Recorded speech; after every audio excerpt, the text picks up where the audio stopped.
কাছে এসছিলাম। প্রথমে আমার খুব ভয় পেত। ভয় হচ্ছে আমি বারান্দায় লক হয়ে গেলে যদি না বেরোতে পারি।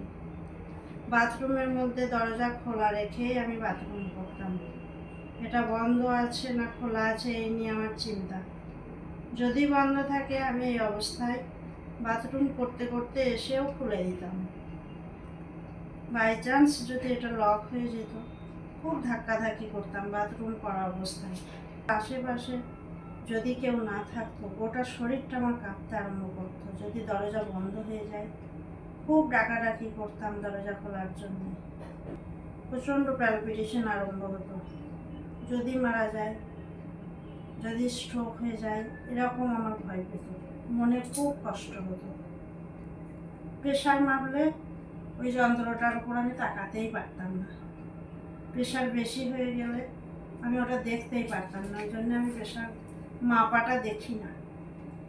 এই অবস্থায় আমি এসেছিলাম ম্যাডামের কাছে। হিলিং মাইন্ডস, আমি গিয়েছিলাম মানালি বেড়াতে। ওখানেই আমি আমার ইমপ্রুভমেন্টটা বুঝতে পারলাম। অটল টানেল আপনারা নিশ্চয়ই জানেন। ওখানে 30 মিনিটস টাইম লাগে। পাহাড়ের ভিতর দিয়ে গাড়িটা যায়। ওখানেও আমার কিছু মনে হয়নি যে আমি যদি থেমে যাই কিছু। আমি খুব এনজয় করেছি, স্যাটিসফাইড। খুব ওনার ব্যবহারও খুব ভালো। এমনি ওনাকে দেখেই অর্ধেক ভালো হয়ে যায়। তার উপর আবার থেরাপি করে ওটাই আমি অনেক উপকার পেয়েছি।